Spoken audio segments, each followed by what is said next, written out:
What's going on, guys? Your boy E Money, and welcome to Past Their Prime Podcast. It's episode 603. Here with another episode full of sports, everyday pop media culture, and let's get it started. Let me introduce our host. It's your boy Johnny Dubs, straight out the 914 Yonkers in the building. Dubs on deck. Holla at your boy. PTP. Holla. It's your boy Combs. We in the building. You know what time it is, man. PTP. What's cool? What's up? Holla at me. Let's get it going. What's good, y'all? How's your weekend? How's everything going, man? How's everything since the last episode? Groovy, man. There's not much to do, but, chill, stay in the crib, social distance, and, just take it a day at a time, man. It's life is what it is, man. Life is good, actually. If you ask me, like, I have no qualms with what's happening. I'm chilling. Good, man. Good health, good standing, family good. Life is good. As long as you got your health and the job still during times, though. You can't really complain much. Once your family's healthy, you still got your job. Still getting them checks Still getting them checks every 2 weeks. Right? Once you get them checks every 2 weeks, you can't complain much. A lot of people a lot of people not working. Right. Yeah, so we're all fortunate to still get that check every 2 weeks. Mm-hmm. Have y'all been finding yourselves saving or spending more? I've been saving a lot until last week. Last week I went crazy last week. I went a little nuts. I went crazy. You can't do it anymore? I went a little nuts last week. Yeah, I spent like $1,000 sneakers. I bought a painting. Sheesh. Like, I got a nose ring. Okay. Okay. Run it up. This guy, Run it up. Run it up. Run it up. I look at my account. I was like, yo, I haven't had this money in my savings account and my checking account ever. Like, ever. Like, I haven't had to put money to my name. Ever. To my name. I was like, hold on. Ever. Oh, man, nah, man. You definitely got to get back to the saving. But beyond that, I'm pretty sure everybody tuned into the Last Dance doc. So what's everybody's thoughts so far? We got episode 7 and 8. That was, right? Yes, sir. Mm-hmm. Yes, sir. Yep. What's everybody's thought on Jordan's his first retirement, coming back and having Nick Anderson tell him, relax, you're not Jordan yet. 45 and 23? Yeah. Bad move, Nick. Bad move. My thing is with a lot of these people in the NBA, it's like you have watched Jordan, and I'm pretty sure like during that time, like, you're hearing the stories, like you're actually maybe not because the NBA wasn't as friendly back then as it is now. But like I just feel like just between locker room talk and just regular, I guess talk on the court that, you would find yourself knowing not to antagonize Jordan. Like you would kind of at some point in your career know better because, you heard a story down the line or on your way up, knowing that, if you press Jordan's buttons, he's going to come back and like kill you. But like people just kept pressing those buttons. So it's like when Nick Anderson did that, it's like, bro, have you not learned from the people prior, like to not do that? I just thought that I'm mad if they won. Yeah, but even still, like, I understand that, but they didn't continue to win. Like, Jordan is always gonna come back. He's always gonna one up you, and like that's the thing. It's like, yo, if you think you have one up on him, that is not the case. Like, he is always going to one up you, and that's literally just because of his competitive nature. And nothing was the same for the Magic after Nick Anderson did that. They got swept in the finals. After that. They got swept in the conference finals, and then Shaq left. I like it though. Like not many players would say Jordan won. I personally. And won what? That series. He beat Jordan in the series. Not many people would say that. Did he really beat Jordan in that series? Yeah. He beat the Bulls. He beat Michael. He didn't beat Jordan. He beat Michael. He exactly. He did. You're right. Like even Mike said he wasn't himself. Like that wasn't the real like the GOAT that we know. Like even though he did his thing in 45, like it's not 2-3. I think the main thing for me though is like my biggest takeaway from the episode is the moment when when they closed out episode 7 and they transitioned to episode 8. And like that last scene when like the man was crying, like literally like brought to tears, talking about how much he wanted to win. Like that literally, like I'm like when you just think about the magnitude of something like that, like the man was literally brought to tears in an interview, like a predetermined interview, like you knew it was happening, and you're still brought to tears just talking about your competitive nature, about how much you really just wanted to win. And like just the fact that shit brought the man to tears, and knowing that you typically don't see a lot of emotion from Mike, like that to me was hard. Like that was hard. Like that was hard. I'm sorry. Like I didn't even got any other word to describe it. Like that was just so fire to see that, and it's just like that's just crazy to think. Like just imagine if you just had that mentality just in life. Like that is just so crazy to me. Like that's a whole nother level, like a whole nother dimension of just like greatness that he displayed when he was like explaining that. Like just crazy. I hate Mike, but I love him. You got to commend the determination and discipline. Yeah, bro. It's really like no other. My biggest takeaway was once again, he's the best player of all time. Like, always, yes. Absolutely. And two, he like the joke is he's bad baseball. He was a bad baseball, bro. He's like, yo, this nigga didn't play for almost like 20 years, and he started season for 10, 50 game hitting streak. It's crazy. Like, that was. And who's that? That was Terry Francona. Yeah. When he started going through the numbers, I said, "Wait, what?" I said, "Wait, right. He did what?" Like 51 on guys. Batted 202. Like wow. And there's a lot of players that make the majors that can't hit a curveball. Right. And he didn't have those three going to single A, double A. Nah, he threw him right into the game. Like, nah, double A from the get-go. He didn't get single A. Like, they was like, nah, you double A right from the get-go. You got main traction. You doing press conferences. You're fucking batting in the lineup. Like, you're doing all that shit. You're a main player for us. You haven't played in 15 years. Yeah. That's crazy. Yeah. Facts. That's impressive. Then they come back in half a season and make the playoffs and actually beat someone in the first round. Like, so you excel in baseball and basketball the same season. In the same basically. That's shit right there. Like, that shit's crazy, yo. Bo Jackson, Dion, prom time. Right. That shit's crazy. Like to come back in the NBA season like the season was halfway over already. Then you beat who did you beat first round? You beat the Hornets. BJ Armstrong. That was embarrassing. Yeah. Young BJ. I'm sorry, yeah. That's the BJ. So BJ, relax. That wasn't a bad Hornets team. Like to beat them, it wasn't. It wasn't like niggas laughed at them because of the way they were presented in the video, but they still had Dave Wesley. They had BJ Armstrong. He was alright. Glenn Rice. No, what's the right? Matt Rice. They was alright. Matt Burns. They was alright. You don't respect 90s basketball, coach. They was everything you say about 90s basketball, I'm taking with a grain of salt. David Wesley, stop it. Come on now. David Wesley? Come on. I like David Wesley too, but come on. He didn't stand a chance, David Wesley. Here we go. He didn't stand a chance. All right. But I will say one thing.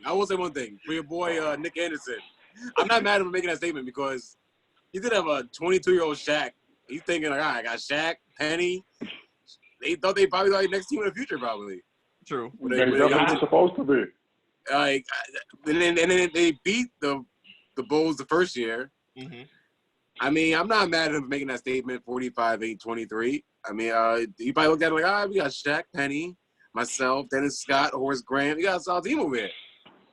He didn't know that. He didn't know that Jordan gonna come back next year with that super sane work ethic and then everything will fall apart for them. But I'm not mad at him making that statement, Nick Anderson. Orlando had a squad until Shaq left. Okay. I like, you're right. I think Jordan showed that his motivation and the things he does for motivation is one of a kind. With the whole the gentleman from Washington, the Washington Bullets team, I can't think of his name right now. The rookie, LeBradford Smith. They had the LeBradford Smith scandal. Made up a nice game Mike about him and stuff, and then and then proceeded to destroy the young man the next game. Jordan's an asshole though. He's an asshole. Yeah. Like, the Space Jam set, flying everyone out to Space Jam so you can scout players and shit. That was dope. That was dope. That was definitely one of those moments. Crazy. Right. Yep. But that was really nice. Another thing I have too is like how many grown men were afraid of you? Like legit, like fear. Like taking dude's supper, like punching out in the face, like dudes is like afraid of men.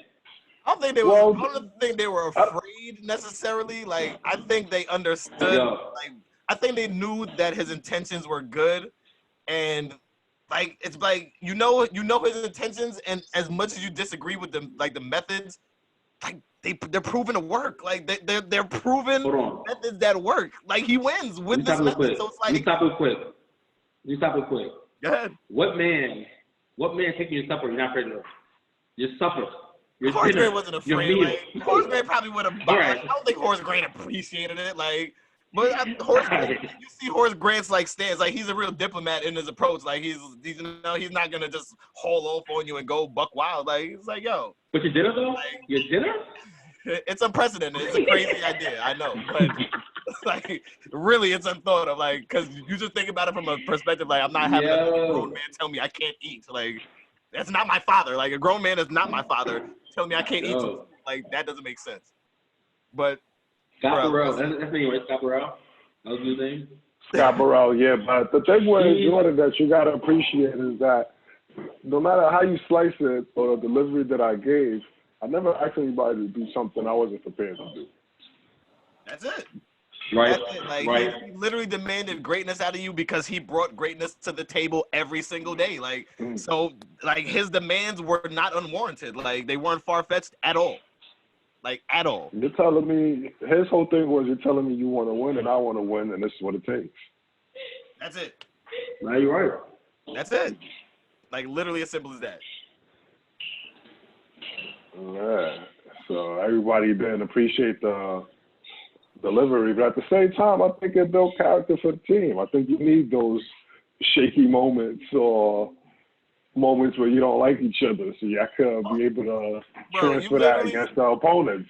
Bro, you literally seen it. Like there was literally a segment in the show where it's like scene after scene. It was like he's an asshole, like he's an idiot, like damn he punched me in the face, like. It's like, yo, he was annoying. Yo, he pushed buttons. Like, it's a constant from everybody that has spoken. But they always followed it up with, but that's what it took to win. And that's what the team needed. And it was necessary. Like, it was never anything like, yo, he did this, and I can't believe it. I'm about to file a civil suit. Like, it wasn't anything like that. It was like, yo, like, this is what he did. And I might have not have loved it. I might have not have appreciated it. But guess what? We won. We were winning. Like, it probably brought so much greatness out of everybody else that they probably never even would have tapped into, bro. Like that's the makings of a great leader. Like that's the makings of a leader. There's a contract difference between motivation. I might not like him, but guess what? There's a contract between how they said in American Gangster E, you can be successful and have friends, or you can be unsuccessful and have enemies, or something like that. I might have twisted that up, but my man Don Catano said that. Yo, no. Go ahead, Coles. There's a difference between motivation and calling something to start off. Like, nah, that's not motivation. Like, someone got for a start off. It is. It's a different type of motivation. It's playful motivation with a little sting. That's not playful. Motivation That's not nonetheless. playful. That's not playful. What's not playful? Like to do like stuff for your old teammates, to pretty much degrade your old teammates. That's not playful. Oh, he didn't say you're a whore. Well, I don't. Call him a hoe. But I think he said a hoe. He did, but I think you pick and choose who you talk to, who, how, and when. I think he knew Scott Burrell was gonna laugh in his face like, "Hey, I'm still here playing." Like makings of a great leader. You know what buttons to push with what people. Like. You know you can call Scott Burrell a hoe. You probably know you can't do that to Pippen. You can't do that. It's different. Scott Burrell a hoe. That's exactly Transitioning to Scottie Pippen. Do we think he made a mistake not going back into the game and Tony Kukoc took the game winner? Oh, of course, absolutely. Of course. Did he? And he's lucky this happened in whatever, late 96, 2020. So he even killed on social media. Killed on social media. That was not a good look. Not a good look. That was a bad look. We can all agree to that. We can agree Scottie that makes the best decisions during his career. At all. Like, no. And we saw from literally episode 1, and the decisions have gotten no better, and we're in episode 8. Like facts. And then the fact that he made the shot, you even worse. The fact that he actually made the shot, you even worse. What, literally made it exactly how Phil drew it up, and it's like, bro, like what you mad at? No, but the crazy part is that Phil said, "Where's Scottie?" They went to go get him, and they say he's not coming back in the game. Phil said, "Fuck him." Fuck him. Right. But they're playing for you anyway. They're playing for you anyway. Yeah. Your job is to do that. The play don't care who make it. Right. Ever. So yeah. Is it me or does Jordan have his own locker room? Is that what we saw? Because every time we go back to them changing, he has his own area in the office and the security guard took his money. Yeah. Is that his own area, like his own office? Probably. Am I the only one who caught that? Nah, he was always isolated. It's a cigar room. He has his own cigar room, it seems like, wherever he goes. That was a cigar room? Man got one in his mouth and one on deck at all times, looks like. He keep one in the pocket. And they keep one tucked in the pocket. I see that. He keep one tucked in the pocket, a cigar. You keep one on the brush? Yeah, he keep when one he had in the cigar and the baseball bat in the locker room talking about Harper, I'm just like, my man, what? Like, what are y'all getting ready for right now? Like, that you got. And he got one of the mug on deck. He got one of the coffee mug next to him. Word. He got one of the coffee mug waiting for him. Like, yo, he keep one on deck. I'm just mad the documentary didn't dig all the way into like Jordan's personal life. Like, yeah, you got the gambling stuff, that's cool, but I wanted to hear more about the infidelity. The Tiger Woods stories. That he did. The Tiger Woods Vegas stories. Real stories. Like DMZ Cole basketball, bro. This guy over here. This guy. That's not basketball. Trying to ruin the man. Trying to ruin the man. This is ESPN documentary. This is not VH1. He cut the check already. Cole. He cut the check already, right? Michael Jordan. He cut the check already. Michael Jordan cut the biggest divorce settlement check in history of sports ever. I want to know more about that. Tell me why. What do you need to know bigger than Tiger Woods? Yeah. What do you need to know about that? Huh? What do you need to know about? Mike got hoes. We know that. Mike got a lot of hoes. Like, what do you need to say? Scott Burrell being one of them. Like, what more do you want? Like, Mike got a lot of hoes. I don't know what he went about it. Cole, I want names. The man said Scott Burrell make a shot, ho. Like, you got that hoe was natural. I want names. I want to see what video vixens and stuff he was taking down in 1986. That's what I want to hear. That hoe was natural. I'm Michael Jordan, ho. Get over here, ho. That hoe was natural, Michael Jordan. That hoe was natural. He's used that before. Yeah. He got hoes. Michael Jordan, him, when I Charles the Barkley, him, Barkley, Tiger. When I see the zero next to his name, when I see the zero next to Jordan White's name, I'm like, oh, hell no. What happened here? Moving on, do you guys think that the Seattle Supersonics actually had a chance if George Karl would have put Gary Payton on the Jordans? No. They wouldn't have had a chance if George Karl said hi to him in the restaurant. They wouldn't have had a chance if Glove was on them starting game 1. There was no chance in hell. It wasn't happening. Nah. That 72-10 team was not losing. Nah. No, sir. You know what I do like? I like the motto, it don't mean a thing if you don't win that ring. And literally, I thought about Combs at that moment. I thought about Combs and 73-9 and the L. That's all I thought of. Yeah. This is literally what I drew to right in my mind. That was David Stern's last great act as NBA commissioner for LeBron over there. David Stern gave him David Stern's last act. That's the last act, David Stern. God rest his soul. God rest his soul. It gets me mad when people watch these documentaries and still bring up Michael Jordan has to play all the time. Nah, come on, relax. Are you watching this? Or are you watching it? They ain't playing basketball. Playing basketball. Like, the teams he beat, that's like jail ball. Like the first tip that he got, like, yo, that's like that's legit jail basketball. Tell me one NBA player right now besides Westbrook probably that will get up from that hit and be like, nah, one more. I need more. That's the only player. Westbrook's the only player in NBA right now I can see like taking the Jordan rules and like, fuck that shit, go. Everyone else, no. They need no manager for a whole week. James Harden so. in the 90s would be James Harden. I'll tell you right now. James Harden in the 90s would be James. He'd be nice.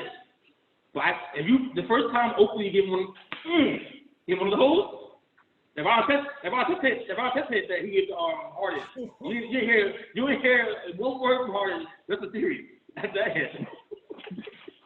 Nah, that elbow's vicious. That elbow was me. Like, that was NBA back then, though. That was NBA back then. All right. Any other sticking points you want to touch on from the Last Chance documentary? Nope. Nothing to say except that I'm waiting to see this finale, man. I'm definitely excited for episode 10. And it's definitely been I'm very thankful that the documentary dropped when it did, because we certainly needed it during quarantine. I'll tell you that. Like, all facts. Good Lord. I agree. Like, all facts. Yeah, so we'll be looking forward to see how they wrap the whole series up, and we'll be able to binge on it 1 through 10 if you so need to. I'm pretty sure a lot of people actually waited and said, I'm going to binge the whole thing through. True. I have a few friends that are doing that. I know a lot of people that have watched it already, because you know how things are nowadays. People leak it. You know you have the fiends. Yeah, so the fiends. I had the link in my inbox about 2-3 weeks ago, and I didn't click it because I was just like, nah, I'm trying to take my time with this. Mm-hmm. You definitely have the savages that say, yeah, I saw that 2 weeks ago. Can't respect nothing out here these days. For real. Everything's free for the bootleg.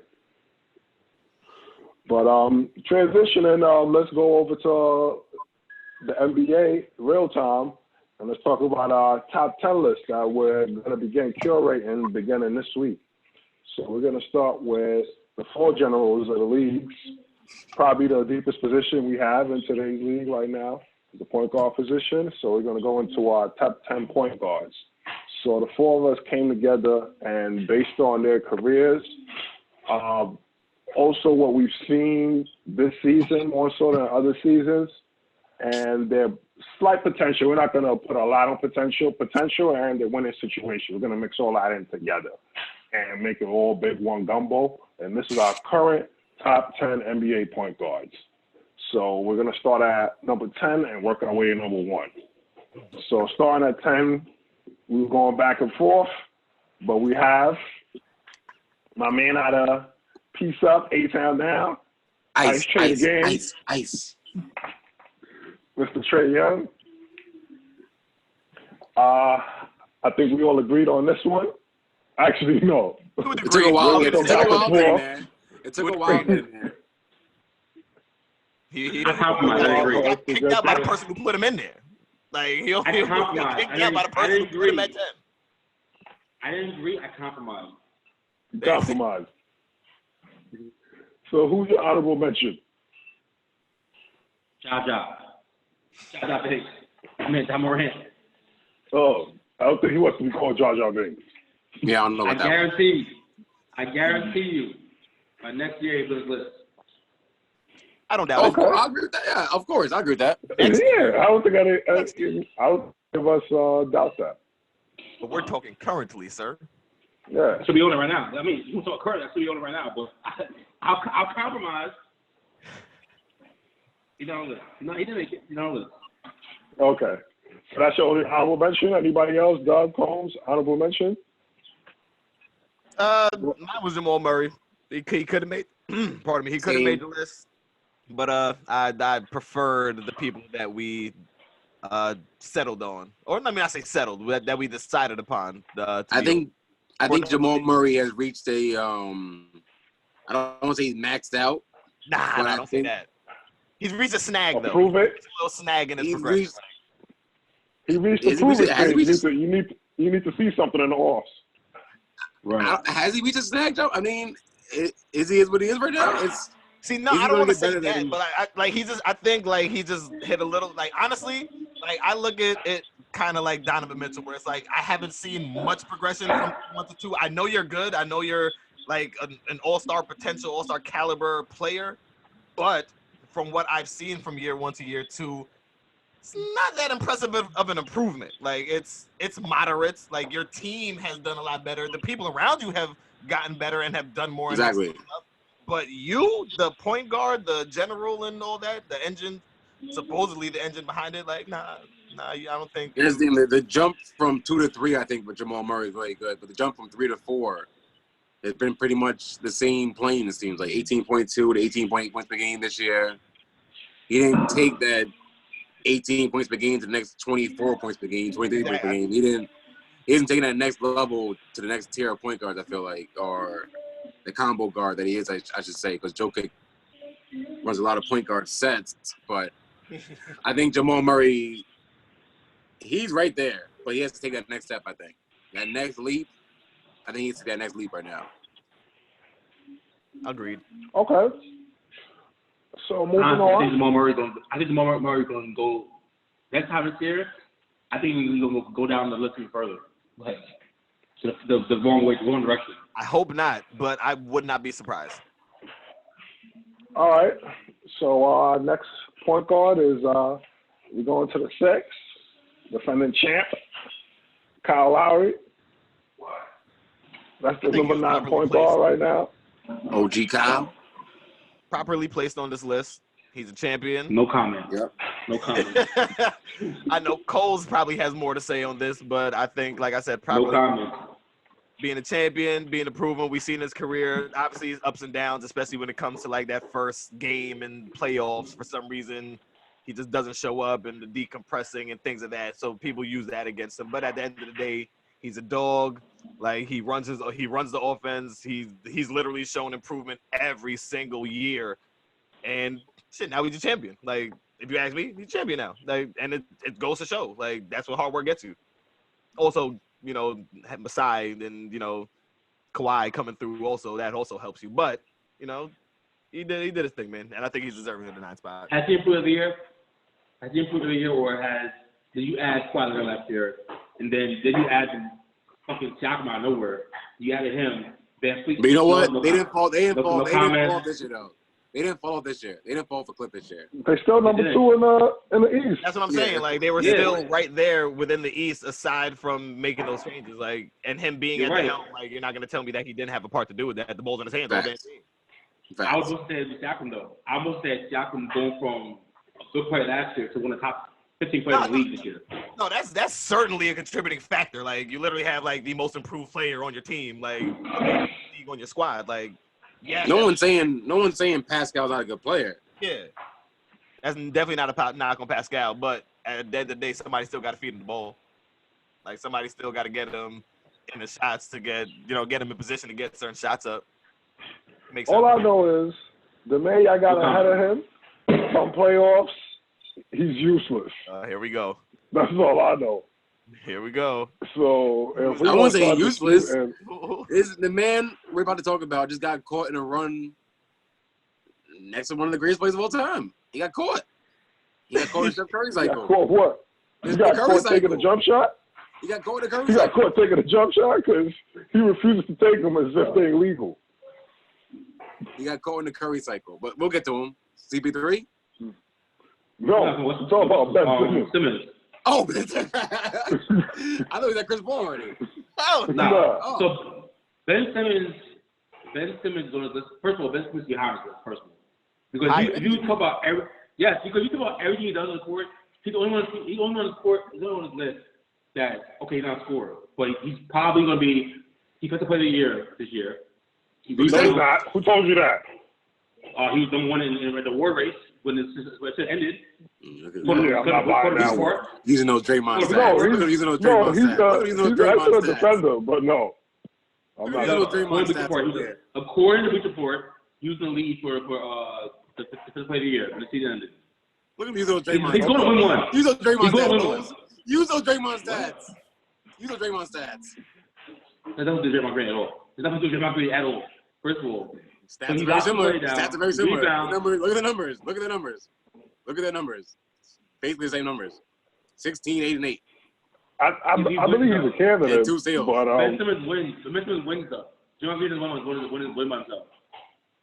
Anything. Ben Simmons win by himself. Ben Simmons is better. Oh, Ben Simmons win by himself.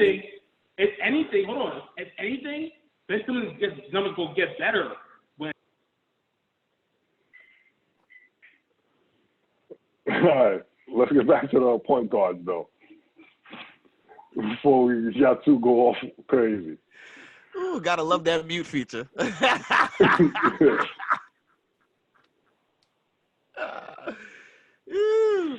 Oh man! All right, so we have Trae Young, Kyle Lowry, Ben Simmons, and now we're at Russell Westbrook. Number 7. At number 7, Mr. Triple Double. Is now the triple double seen as something that's not that big of a feat because he's been doing it for about 3 seasons in a row, or is it still something that we got to respect and say, come on, he's getting his team involved? Respect it. If it was easy, everybody would be doing it. It don't mean nothing. It don't win games. What does it mean? It does. It does win games. It does win games. I'm not gonna let you do that. The Thunder got clapped. That's how he's gonna done the team, right? In the first round, and second round. All right, but it wins games. Don't say he doesn't win games. He's winning the same amount of games as James Harden. Actually, doesn't, because James Harden eliminated him from playoffs actually. So doesn't win the same amount of games. James Harden was the 1 seed, doesn't win each seed. It's not the same amount of games. But there's a gap there. Okay. Cheers. Cheers, sir. Regardless, they both go to Cabo. Westbrook goes a week earlier.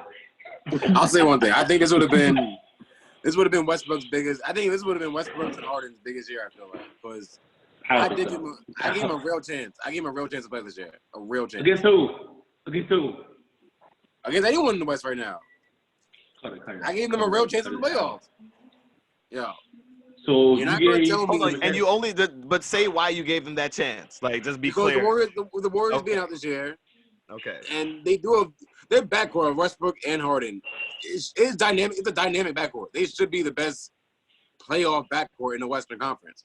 And if you look at the matchup, who's guarding them? I mean, Paul George's been in and out the lineup. Kawhi. This was their best year, I thought, in my opinion, for the Rockets to get it done.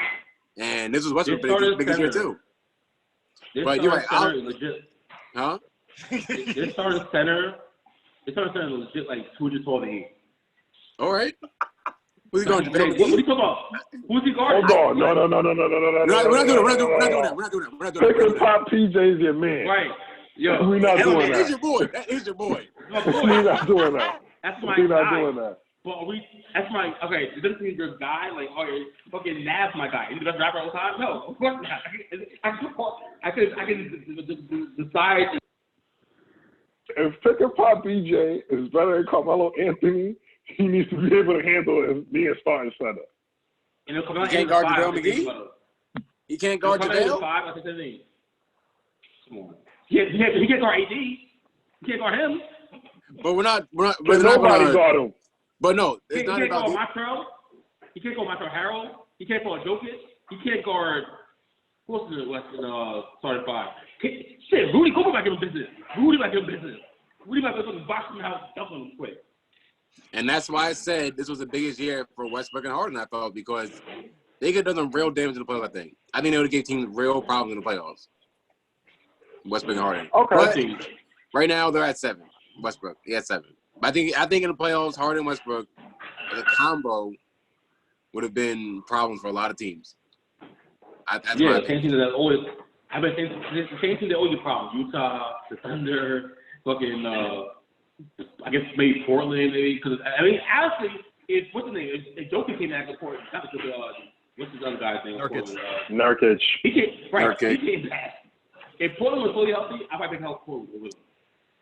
If Whiteside was healthy, if Dame, CJ all both healthy, Nurkic healthy, if Zach Collins is back, I'm picking fucking Portland over him. Why? Okay. I know it's all right. You're right. I don't want to. It's not linear. You're right. It's not linear. Moving on, we got Chris Paul at number 6. You got the Thunder winning games. Who I told you the Thunder weren't done. Everybody said they toast, put butter on them. It's over. They're not making the playoffs. And Chris Paul said, "Not I, Captain. I'm going to the offs, bare minimum." What Chris Paul's been? What he did this year? Salute, sir. Cheers to you, sir. what Chris Paul done for the Thunder and the progress of Shai Gilgeous, it's been very impressive. Very impressive. All their role players look a lot better. I give some credit to my boy, Billy Donovan up there also. Billy Donovan. He's on the hot seat last year. He was definitely on the hot seat. He was on the hot seat, Billy. Billy's on the hot seat. That's calling for the man job, telling him to get out of town. Yeah, but what Chris Paul done with Schroeder and Shai Gilgeous has been very impressive. Very impressive. Yeah, Chris Paul, number 6. I'm with it. Everybody was kind of agreed on that. And now we got Kemba Walker at the 5 spot with the Boston Celtics finally in a winning situation. Big Bronx. And the Celtics look like they're enjoying playing basketball. Everybody looks happy out there. They love Jason Tatum looks like he's next. Gordon Hayward looks healthy. Marcus Smart is improving every season. Marcus Smart. It looks good. I was calling for Brad Stevens' job, and it looks like he got the ship going in the right direction right now. They're looking like they're on trajectory to possibly make the finals. It looks like Jason Tatum is ready to take that throne as the best player on the team. Yo, Kemba's number 5 right now. He can easily be off this list. Like number 9 this year. 8, 9, somewhere in that range this year. And I don't think that wouldn't be a knock on him. I think that would just be other people under him, and not even a lot of people, but that's just a couple other people like jumping up this list, like maybe a Trae Young, maybe a Ja Morant, maybe a Jamal Murray, like. But I don't see Kemba falling that far, like a 9. Yeah, 9. I mean, I say because we don't, like I said, Kemba's 0-0 in the playoffs. I haven't seen it yet. That's not his fault. Don't do that. I'm not saying it is, but what if he makes play this? What if he does play this year? We don't know. What if Celtics take a step back this year? That's not gonna happen. What if Celtics take a step back this year? They made the playoffs. I get you, but let's not worry about the what if. Are you telling me it's possible for Westbrook, Simmons, Trae Young, and Ja Morant to also pass him this year? Yeah. No, it's not. I think. Okay. I think now that Kemba's finally in a winning situation and he actually has competent teammates around him, people that can actually, do stuff, as opposed to whoever the hell he had around him, like MKG and all these other bozos in Charlotte. Like, now you got like Jaylen Brown to pass the ball to as like a third option. You know what I'm saying? Like that's a little different. Like, and you seen it? Like they are balling, bro. Like they balling. Like the season ended today. What a better season, Ja Morant or Kemba? Kemba. I mean, if you're gonna go from a personal person, it's debatable. Ja Morant, but it's gonna be Kemba simply because look what he's doing with his team. Okay, so we kept Ja Morant off this list because of only half the season. So I'm saying, what if next year the Grizzlies are 5th in the West and Celtics still only 3rd or 4th in the East? Like, you can't, or say Atlanta takes a step up, or say Sixers are 1st in the East and Ben Simmons is killing them. It's possible that he could definitely be like number 6 next year, number 8 to 6 next year, instead of 5 this year. Ben Simmons also won't jump on this list until he gets a jump shot. I'm not even gonna hold you. Like that's really what's probably holding him back on this list. I'm not like, and that's really quite funky. Like it's really because the man don't got a jump shot. He literally has everything else, like everything, except the heart. If he wins, like if he wins, let's play of the year next year. So don't matter. Defensive player of the year. Because my thing is, if they get to that number 1 seed, like I don't see what more unless he gets a jump shot. I don't see how much better he's getting to contribute to that number 1 seed. Like he'll probably be doing more in terms of getting better. Like I don't see any crazy jump unless. But that is getting better though. Unless that jump shot. That is getting better though. That is getting better. Like just because obviously Ben Simmons is the worst scorer on this list, obviously, but. If he can make up for that shit in other ways and the team gets better, he's getting better. But he already does that. That's what I'm saying. Like unless he does it on a Super Saiyan level, which I mean he's only gonna do if there's nobody else on the squad. Like I don't know what Philly's gonna do in terms of shaking it up, but unless he has that free reign to actually do more, like bro, him and Embiid share the same space. There's not really much you can do. Like he can't do more literally because there's literally a whole nother 7 foot 300-pound man there doing what you do in your same space. Like maybe if he had the opportunity, he would. But agree. until that happens, I don't think his numbers aren't going to just shoot up and like. Nah, I don't think we've seen the best of. I don't think we've seen the best of Ben Simmons. I think we've seen so close to the best of Kemba. I think we've seen close to the best. I think we've seen close to the best of Kemba. Okay, no problem. I understand. I don't necessarily agree though. Now we go to the last four. We got Luka the Don at number 4, who I told everybody should have been the number 1 pick. And nobody wanted to listen to me because he was young. We don't know if he's soft, blase. Then he came. I'm not gonna kill Phoenix. I'm not gonna kill Phoenix. Though. I'm not gonna kill Phoenix. I'll kill the Kings. I'll kill the Kings. I'll kill the Kings. I'll kill the Kings. I ain't killing the Kings. Badly, right? So badly, right? Yeah. Yeah. I ain't mad at that. No, I'm not mad at that either. I don't know what happened to me even now. I haven't heard his name once. Well, he's been hurt every single year. He's been hurt. He was hurt. He's always hurt. The Kings still have like a million centers. Like, what pick was I will say this though. When Bagley plays, he looks good. When he gets on the court, he looks pretty good. But he's barely on the court. Huh? What pick was Luka? Luka was 4. I think Trae Young was 3, or vice versa. Luka was 3. Trae Young was 4, and Bagley was 2, and Ayton was 1. Mm-hmm. And I'm not gonna lie to you. It's crazy to me that people are still taking center over point guards or ball handlers in today's NBA. The fact that I'm not mad at Ian. But then again, I'm not mad at Ian. All right. I'm mad at Aiden. I'm only mad at Luka. I mean, I'm not mad at Aiden only because I just see Luka. Like, tell me why. If I see Luka in college, there's no way I'm thinking a center over a guard in the NBA today. It's not happening. But Aiden, you can look at Aiden and look at the other big men around the league, and he probably will have a run of probably 10 years of just being dominant, DeAndre Ayton. You're right. He's only 20 years old. He's only, 19, 20? He's ready to shoot. That almost means nothing. If you think about it, like, on a good team, right? So, all right, very honestly, on a good team surrounded by good players, right? Ayton probably won't average 20-10. Like, if the Suns are actually really good, they're going to add some more pieces, right? That means the scoring will come down. So at most, we might give you like 18-10. That's cool. But like, Ian? Yeah. He's going to be a high 25. What are you talking about? You see how is it 25? How is it 25? They're taking 25 shots a game. They both can't score 25 points a game? What are you talking about? And they stink. That's what I said. They stink. I said, if they're going to be good, they have to bring in more talent. That talent's going to be more shooting, more guards. So his production going to go down. And you've seen it with Houston. Like, you don't need a center that's going to average 20-10. All I need is a guy I just give me 10 boards a game. Give me 10 points, give me 10 boards, you can win a series. LeBron's been going to championship every year with Thompson. Now you got Bill McGee. Like, you don't need a great center, but you need a great ball handler. You need a guy that can give buckets. For the regular season. But for the playoffs, for the playoffs, we can see DeAndre Ayton dominating the playoffs. You will see that, I feel like, eventually. You will see that. I mean, if you want dominating playoffs. I agree. I think they looked at DeAndre Ayton as Anthony Davis potential type of player. He missed the 25 games this year with that stupid suspension. Like, I think once the mental part, of course, Luka's way past him, of course. But once he puts the mental with the actual ability, I think Ayton will be a hell of a player. He's averaging 19 and 12. He's averaging 19 and 12 doing dicking around pretty much, averaging 19 and 12. You're going to show me. Just putting his sneakers on.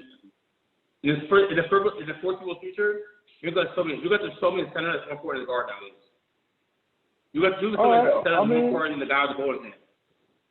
Only time will tell. We're going to have a lot of you're right.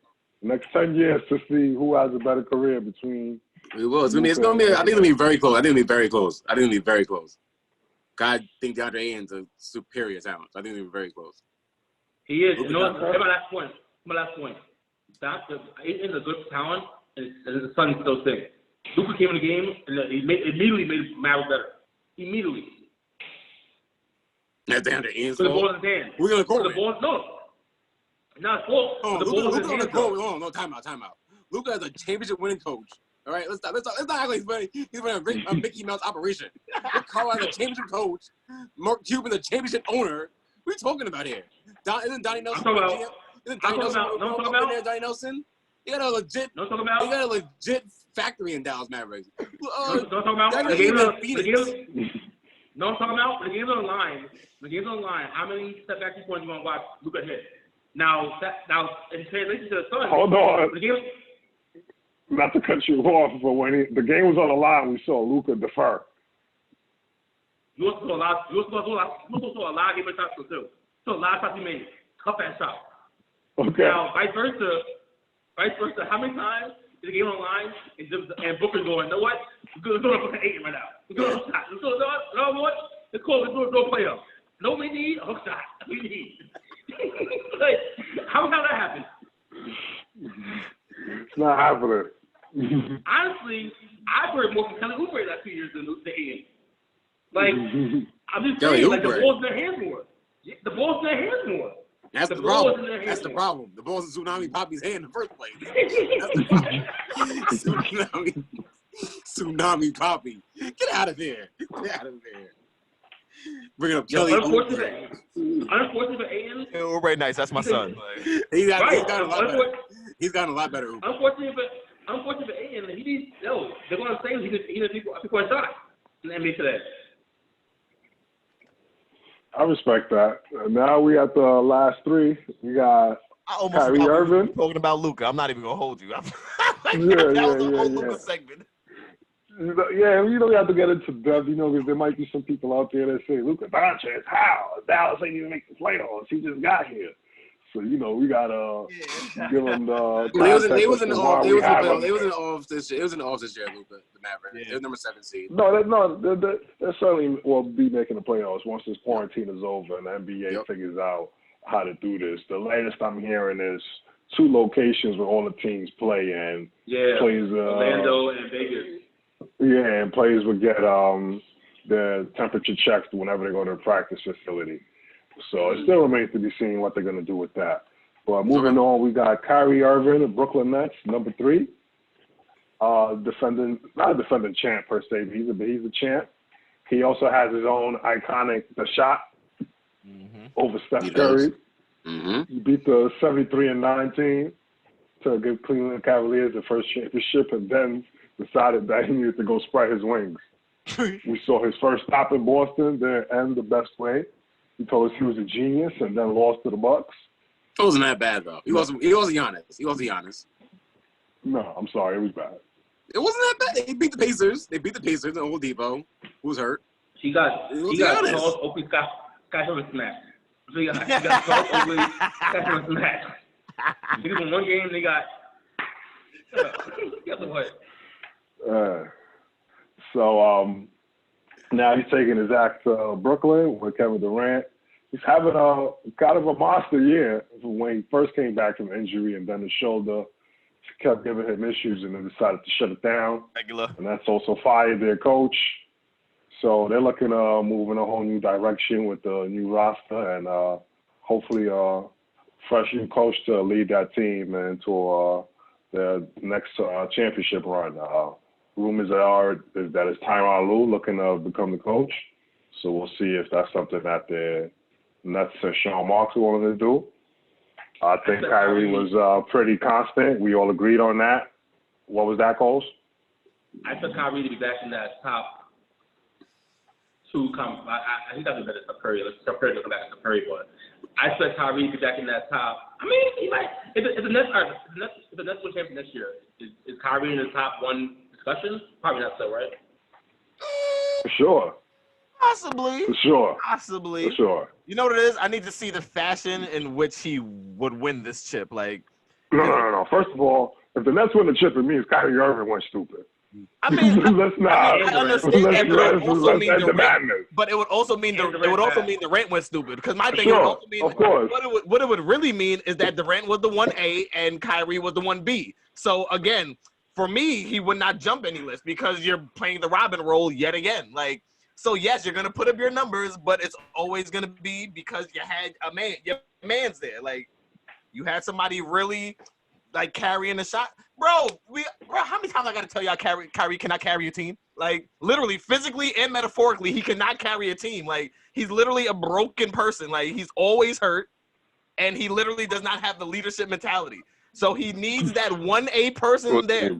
So any chip that he wins is always going to come, not with an asterisk or a grain of salt, but it's always going to come with a little, you're not the man. You're a man. You're a man. You're not the man. So, like, that's always going to be a knock. Like, it's always going to be a knock. I'm just saying, but if they go further than Portland this year, I'm putting Kyrie on too. Right now. I'm just saying, but if Kyrie, if the Nets on championship next year, I'm going to argue them 1, and I'm putting them 2. And he's definitely 2. I'm arguing them 1. If they make the chip next year, you can put him at number 2. If they win the chip next year, he will stay at number 2. But he's not number 1. Nah, number 1, no. If they make the conference finals and Portland the same thing they did last year, this year, I'm still putting them 2. Okay. Now we go to another iconic shot. I call it the boom bye-bye. Dame Lillard tore up the Oklahoma City Thunder franchise, told them to re-strategize, pivot, rebrand. Whatever y'all doing over there is not working. And go get Chris Paul. So we got Dame Lillard at number 2, Portland Trailblazers, also known as Dame Dollar. And to round out number 1 spot, we got Chef Curry. Unanimous MVP, 2-time MVP, 2-time NBA champ. This year had a rough season, broke his hand, didn't play too much, but we know who that man is. Greatest shooter of all time. Walking to the arena range. That's crazy. Just beautiful. How far away is he from not only best shooter of all time, best point guard of all time? Yo, I was thinking about that. He's close. I'm not gonna front. Like, he's up there, bro. Like, he's certainly. It's hard to put him there with the best point guards yet. Besides Magic, or Magic of all times. Like, who we doing that? Like, give me some.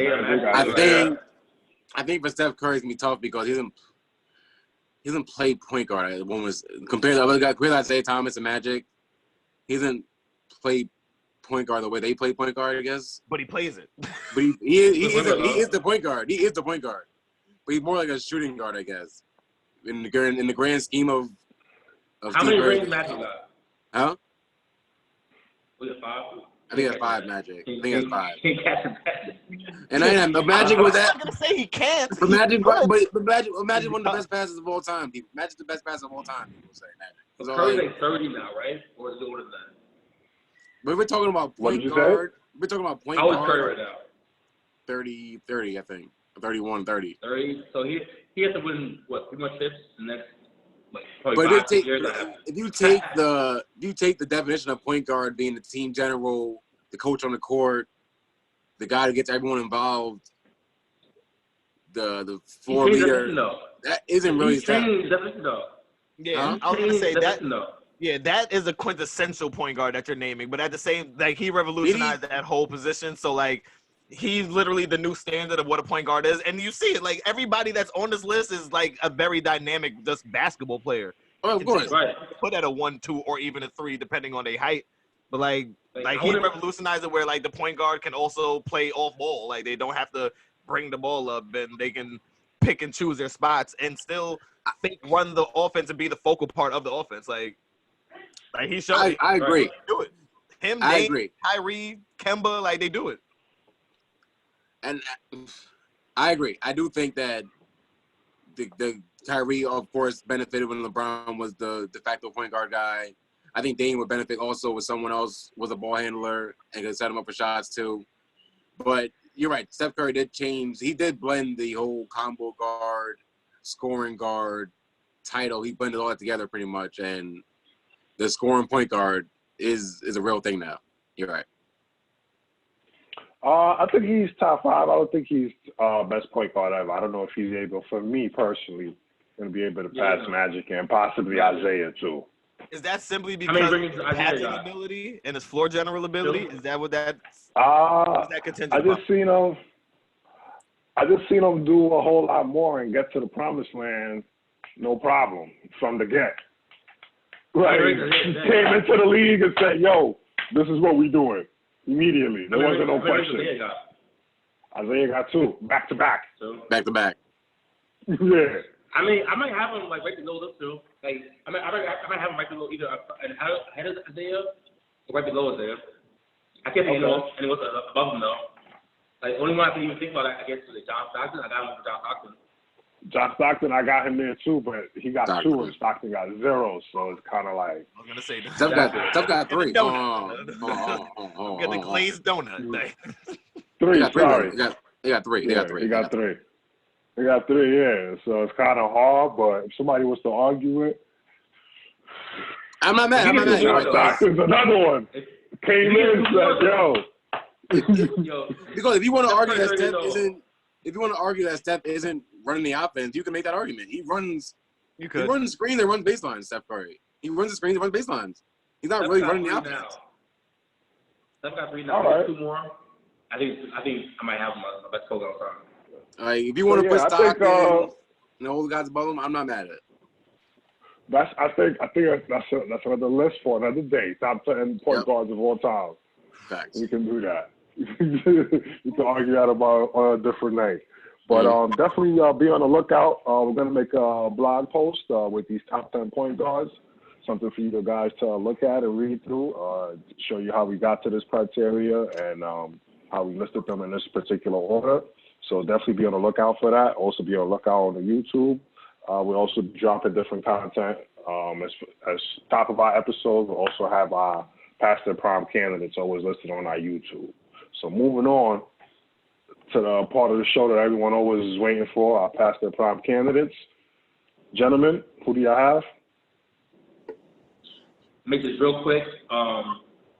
We highlighted this guy about 3 years ago. He's still high school. The black man, Hunter Green, who's the first player to come out as a baseball as a hitter. He's an outfielder and pitcher. We talked about him briefly. Not briefly. We have a whole section we gave you 3 years ago. If you want to check our podcast out, the links. But the same question I asked, the same question that anyone about Palm Baseball asked. Where is he? Where happened to guy? And this is Palm Baseball. You have stars in the minor league. You forget about them. And by the time they come to the league, I don't know who the guy is. This is the only thing I know that has new, fresh talent and just says, nah, chill. We're gonna keep you in the G League. We'll keep you in the development system. Honestly, that's almost like if Luka, Trae Young, and John Morant were in the G League 3 years later. That's what they're doing. It's like, yo, you have all this talent out there. It's like you're not striking in the iron hot. He was the front cover of Sports Illustrated 3 years ago. Now he's fucking playing catch in the backyard, and I don't know who the guy. I just Google him. Oh, that's the guy. He was throwing gas. He was throwing gas, though. He was throwing gas. But still, it's like, yo, like, why do I gotta wait 4 or 5 years to watch a guy that you highlighted 5 years ago? Like, come on, baseball. Like, yo, if you want to talk about why people aren't watching your sport, why people aren't engaging in sport, these are the reasons why. No fucking phenom wants to sit in the development system for 5 years, and they got another 3 years we pay them. It's like, come on, get together, bro. Get together. Highlight your stars. Put your stars in front of TV people watch. Stop focusing on the older dudes and let them rock until you finally let the youth play. There's no reason why this man swimming Major League right now. He's throwing 90 in his backyard. Get him to like Major League right now. Baseball, you pass the ball. Again. Next. One more thing. You always got one more thing. Yo, you know why? You know why? Because Vince McMahon does it every single week. Nah. So, hold on. We done with the Vince McMahon boss. Yo, you thought you was. We done. So you're saying Rey Mysterio didn't die, Coles? What's the murder report? Did Rey Mysterio die, Coles? What's the murder report? No more Vince McMahon. Did Aleister Black and Rey Mysterio pass away? I need to know. Oh my God. That's gotta be known. He gotta make his own content for that. Making some videos for that. Oh my goodness. Coles, you next. You next, Coles. My past their prime. It actually just came to me today, actually. A few minutes ago, I was looking on the internet, and the GM for the Chicago Bears, Mr. Ryan Pace, I'm just gonna cut you off real quick because it just came to me that my past their prime candidate was Mitchell Trubisky. But continue since we on the same. All right. Go ahead. Mr. GM Ryan Pace. It has come to the attention of players around of the NFL and media that he did not even scout one Pat Mahomes or Deshaun Watson before picking Mitchell Trubisky, number 3. We're trading up to number 2 to get Mitchell Trubisky and selecting the number 2 overall. A call to Deshaun Watson or Pat Mahomes was not even made, or due diligence was not done. As confirmed by Deshaun Watson this afternoon, he said he never spoke with Chicago Bears once in the draft process. Crazy. Coming off a national championship in which he beat Alabama and Nick Saban and a team full of NFL players. And this is why the Bears have been struggling these last 3 years under Mr. Trubisky. No, don't be nice. Say they've been trash. They've been trash. And last year, the offense. And last year was the full cultivating process of the whole Display. thing. Watching Deshaun Watson versus Pat Mahomes in the playoffs, and then watching Trubisky stink it up. You got to waste another year, Khalil Mack on defense and that great defense you have there. And for them to not even do the due diligence, I'm not going to call racism. But it's not looking good in Chicago. It's not looking good for you to not even make the phone call to Deshaun Watson or Pat Mahomes and just go with Mitchell Trubisky. It's looking like franchise malpractice right now. Ryan Pace.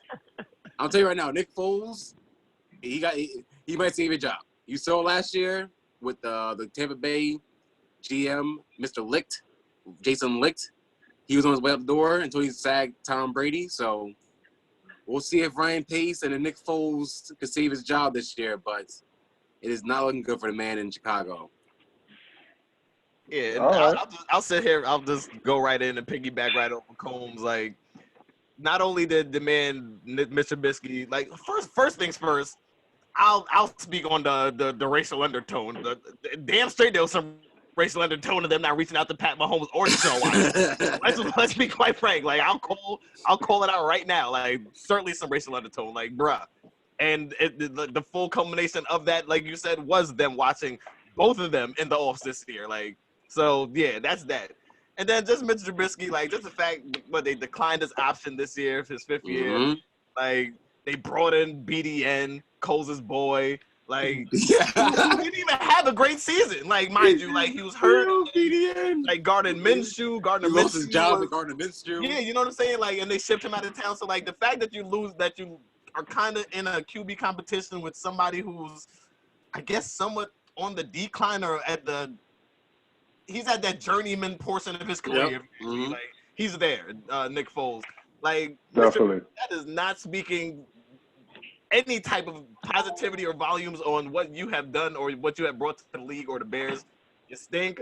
Bad move for what the Bears did to trade up to get you. Like, none of it makes sense. None of it looks good. And, bruh, like, the Bears figure out because it's ugly. It's ugly. It's ugly. Okay, so we got Major League Baseball and the lack of promoting their stars and phenoms. Lack of anything. I don't know what MLB is doing out here. They might need they should holler at them. Might spice shit up. And we also have Chicago Bears quarterback Mitchell Trubisky. This is a close one, but I think Mitchell Trubisky wins. I think it's very, very, very, very bad when you move up to the number 2 overall spot to get a quarterback and you pass on 2 of the better quarterbacks of this generation. Yep. Like, literally, you pass on generational talents. Generational at quarterback. At the most important position in your sport, in your profession. And you pass them on them? Because what? You traded up to get Mr. Trubisky. We don't know, but it's ugly. Yeah. Off mute yet? What was that? You've been off mute, bro. I have. I got to say one thing. What you got to say now? This man had a pregnant woman wrestling last night. So I know. Sunday night he had sorry? You got to stop. You got to stop. What? Hold on. I'm gonna need you to elaborate more on that, please. Nah. Pregnant woman. before. Like what? Or send the link. Just send the link, man. Like send Let that him link. elaborate. That's with crazy. the link, yeah. That's wild. Oh man. Anyone who watched the last night knows that Becky Lynch announced she had to give up the women's championship. She's pregnant, even though she wrestled Sunday night. Meaning that she was pregnant Sunday night, she get pregnant Monday morning. So That is true. I didn't even think about that. You're right. Her and Seth Rollins are expecting a child. And don't tell me Vince didn't know. Don't tell me Vince didn't know.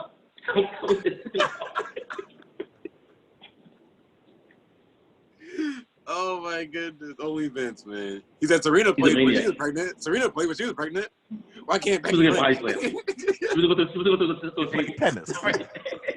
She's playing tennis. Where's Becky Lynch? Don't even try that, Combs. Don't even try it. That's all I want to say. Man. Oh, Vinnie Mac. Oh, man. He is running quite the show right now. Quite the show. That's all I want to say. So we got Mitchell Trubisky and Major League Baseball. Mitchell Trubisky definitely takes this one. He ain't been doing much of anything since he's been in the league besides throwing it to the other team or throwing it in the dirt. Yeah, I've seen him on trade blocks, trade offers. Trubisky, it's not looking good for the man. It's not looking good. Yeah, it's not looking good for him and the GM that drafted him and ignored Mahomes and Deshaun Watson. If I'm the owner, I don't even know what he's waiting for. Right. Well, you look at the same thing with the Tampa Bay owner. They've hit on a lot of players outside of the quarterback. Like a lot of players on the Bears, he's drafted them. Have been pretty good, but the quarterback makes everything go. And you saw with Jameis Winston, he ain't get that right. And Trubisky looking the same way. I don't want to hear it, Cole. Because they tell me that IHOP is great bacon with bad pancakes. I don't hear it. The main fire thing. Don't put any side dishes, all right? But that's what I'm saying. The guy in Tampa, he was basically the guy in Chicago last year. The guy in Tampa, until he found Tom Brady. I don't hear it, Cole. Until Tom Brady fell in his lap. Tom Brady fell in his lap. So we'll see. Is Nick Foles is Tom Brady? Is your boy BDN? Is BDN gonna save his job? Home, they have bad pancakes. All right. So BDN is not saving my job. He's saying, BDN, help me, please, help me, please, BDN, help me, please. Oh man. So yeah, man. Let's wrap it up with Mitchell Trubisky is the past their prime candidate. This is episode 603. Thank y'all for joining us. This is E Money. That's so Johnny Dubs. There's your boy Combs. And definitely be sure to check us out on our website, pastthairprime5.com, and on social media, IG, Past Their Prime. Thank you. We'll see you next time.